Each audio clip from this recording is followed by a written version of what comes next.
Hi there, good morning everyone. This is Liz Davis. I am a nutritionist and I specialise in digestive health for busy women. So I help busy women fix their IBS, bloating, painful digestion, heartburn, reflux, etc. Any kind of related hormone issues, because the two quite often go hand in hand. And I do this with state-of-the-art laboratory testing and dietary and lifestyle upgrades to gently bring things back into balance for you. So the sun's shining, lots of people are off on holiday, and invariably this leads to temptation around alcohol. There's going to be a lot of alcohol sloshing around. Temptation is everywhere, and if you're someone who suffers with your gut or any hormone issues or anything else, this can kind of make you feel quite tense. And is it going to aggravate your symptoms? Well, basically the jury is still out really on whether any amount of alcohol is beneficial for your health. It could do, particularly with things like red wine, have got, a lot of polyphenols, etc. in them.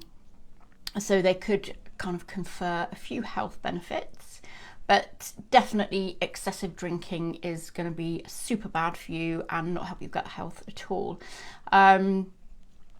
But there are, other factors as well to consider, even if you're having a very, very small amount of alcohol. Even if you're just having one glass of wine, for example, that can really impact how well you sleep. Your sleep's not going to be great, so consequently you're not going to be in a great mood. And as we know, your gut health is very kind of closely linked to your mood. So if you start to get anxious, worried, or any other kind of negative emotion, that can really aggravate your gut health and not help your kind of IBS situation at all. Also, while you're drinking, you're less inclined to be drinking other healthier drinks such as water or herbal teas. So this can sort of dry things out as well. You're going to get things aren't going to be, lubricated as well, etc. And that's just not going to help you very much at all. So in addition to you not drinking any kind of hydrating fluids, the actual effect of the alcohol, as we know, is very dehydrating as well. So there's a double whammy going on there.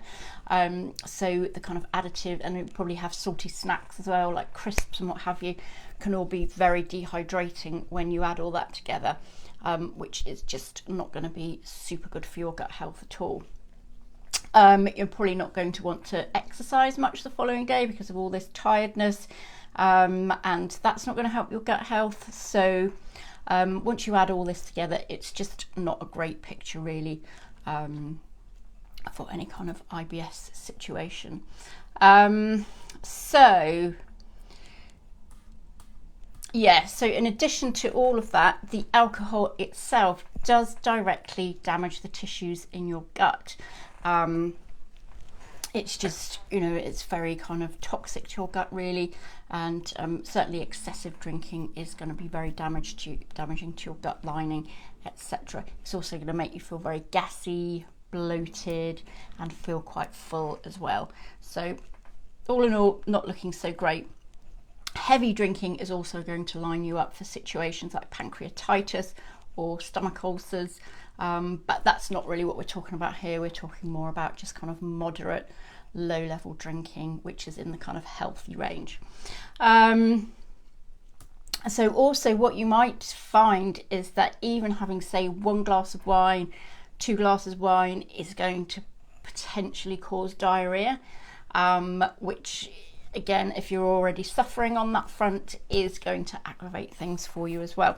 So why does this happen? Well, basically, alcohol just speeds up the rate that your gut moves. So always it's kind of moving on its own with this peristaltic action at a speed that is right for you, and you add alcohol into the mix and it just speeds that up. So the alcohol is going to make your gut move very quickly, and the end result, of course, is diarrhea, because your gut can't absorb all the fluids properly that are passing through it. So then again, if you're drinking alcohol, it can have the opposite effect and cause constipation as well. So altogether, not looking too great. Okay, so I hope you found that useful. There's just a few things there to consider on how alcohol may affect your gut, particularly if you're already suffering with your gut health. If you're worried about that at all, then do pop me a DM if you'd like more information, or use the link below to book a call in my diary. And do like and share if you found this useful. Okay, I shall see you next time. Bye.